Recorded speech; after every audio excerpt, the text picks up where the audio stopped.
Wine TV. Hello everybody, welcome to Elite Wine TV.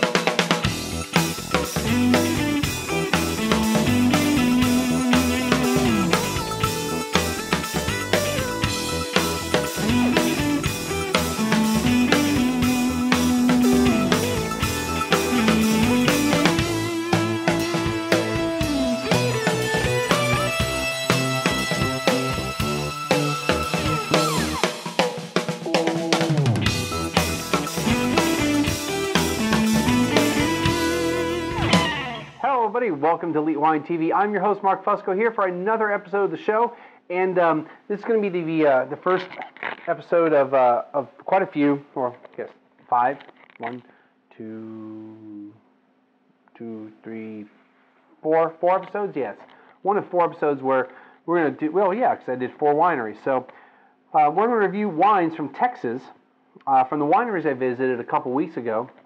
Now, first of all, the wines that I'm going to be tasting are ones that I've had already. Just so you know, except for one. I haven't had one of them, which will be the last of all of them. But I've had all the other 4 wines of the 5 that we're tasting here. I've had them all and I like them. Okay, at least I liked them at the time that I was there.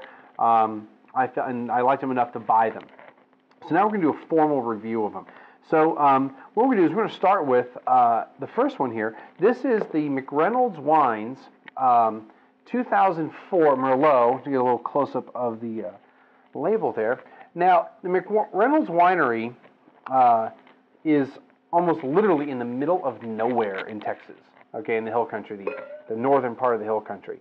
And let me tell you, when I mean kind of middle of nowhere, good Lord, thank goodness the GPS function of Google Maps works. Because depending on how you're going to get to the place, you're going to go down some dirt roads for a little bit, okay? Now, this wine I found was pretty interesting, and this is why I liked it and bought it. So we're going to go through it. Now, right off the bat, and I don't know if you can really tell, but it's kind of got an unusual, at least to me, an unusual tint or redness to it. You know, Merlots tend to be a little bit darker, a little bit more dark red. This has kind of a, I don't know, I'm going to say there's a little bit of orange to it. Now, it is a 2004. It is beginning to age. It's, we're talking 6, 7 years old. But most Merlots don't change the color like this in that short a time. So if I was looking at the color alone, I would think it was a little bit older wine than it maybe is. But just on color alone, and if I knew it was Merlot ahead of time, I knew that would be a little bit different. So we're going to call it medium. On the red, it's really kind of more of a brick color. Instead of that nice red, some of a nice darker red or garnet or ruby color, it's got a brick color to it. It's clear. Now let's go to the aroma. I can already smell it, and so it's already coming out of the glass. So I'm going to say it's probably pretty intense. Now I'm going to call this aromatic, almost powerful, not quite powerful.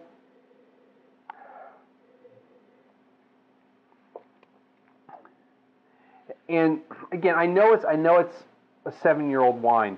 I wouldn't call it youthful. We're going to say there's some age to it. Okay.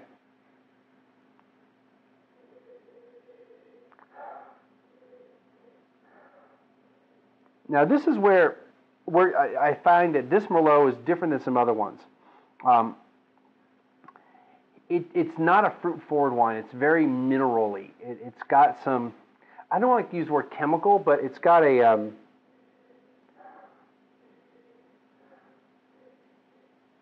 there's a bit of like sauce quality to it. But I find it's got this kind of combination of not barnyard, but earthiness to it that I'm not used to getting in most Merlots. That's why this was intriguing for me. I was like, man, I want to take a bottle of this home and really drink it instead of just like the little while I spent at the winery talking with the owners actually. So I talked more with Maureen than Mac than anyone else. matter of fact, when I drove up to the winery, she was in the vineyard, very small vineyard. They actually outsource most of their grapes from other places in Texas, and they also have some others from like their Syrah, which I'm looking at their website. They get that from the Columbia Valley in Washington State. So they're a really, really small vineyard, small winery. So they have to outsource a lot of their stuff. But I get I get a little bit of smokiness to it, earthiness. I'd almost think it was something else other than Merlot.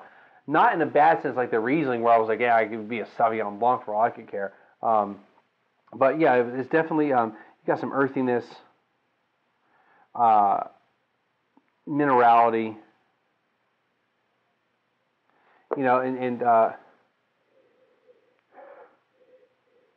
and kind of just like a sauce aspect to it. Not quite barbecue, but it's got that sauce aspect to it. All right, let's try it out.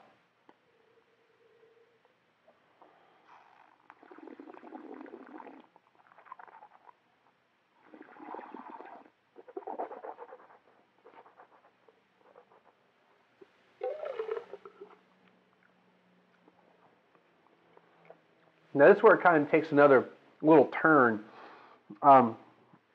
It's dry. It's not bone dry, but it's dry.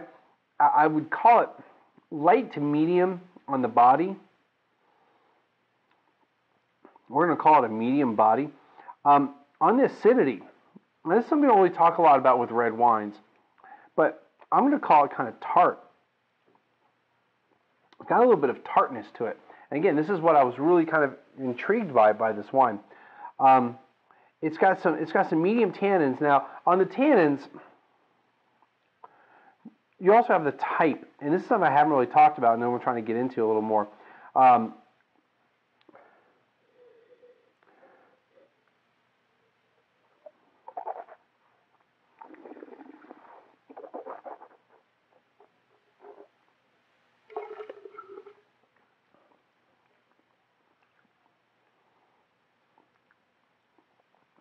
I'm going to say they're kind of soft and dry. Okay. Balance. Now this is where we're going to get really critical of wine. I'm going to call it kind of a fair balance of the wine. I think the flavors, the flavors are out there. The acid, the tannins, the sugar, the alcohol isn't a big deal, but they all seem to be kind of in conflict with each other, but it's not unbalanced. I would say it's a fairly balanced wine. I enjoy it, but it's one of those things where music, okay, really well mixed song, all the instruments are there, but no one instrument necessarily outshines the other. With this wine, I can key into individual things. In other words, they're all there. They're all mixed. They're all mixed, I guess, well, or mixed, if you were listening to the whole thing. But I can always hear, I can sit there and go, let's listen to this. Like, let's listen to the bass line for a little bit. Let's listen to the melody for a little bit. Let's listen to the drum or listen to the rhythm guitar.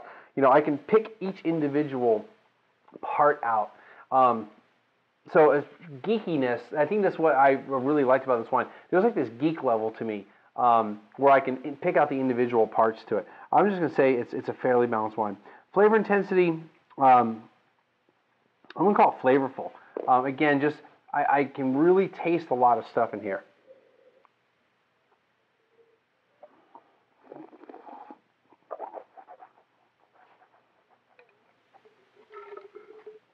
Now let's talk flavors. Now here's one thing about this wine. It's probably going to turn off a lot of people. There's a sourness to it, like a sour cherry. Okay, it's something that's not you're used to getting more sweetness than sour, and I think this is something this is one you have to pair with food. This is not something you could drink on the porch on a warm Texas summer night where it's raining, like Crater did last night. That'd be a wild guess. late in the morning when I came home from work. It was pouring. Finally, we got some rain. And he was talking about he was out on the porch enjoying it. I believe he said he was drinking wine too. But it's kind of got a sour cherry thing to it. Again, there's that sauce, almost barbecue type sauce to it. With that little bit of sourness and tang, kind of tanginess. And I'm going to say that it's kind of a medium finish. Now here's where we're going to go ahead score-wise. This is what I think the majority of people would think of it. They would probably think of it as like an 84-point wine. And that's probably really where it's at. I enjoy it because it's intriguing. And this is one of those things where when you find something really intriguing, you want to try it out and you want to do more with it. Phone's ringing, of course. I hadn't had a phone ring during a review in forever. I'm just going to let it ring. But anyway, 84-point wine. I think it's a decent wine. It's something that, if you're going out to, I forgot to say how much it was. $9.32 at the winery, with tax like $10. But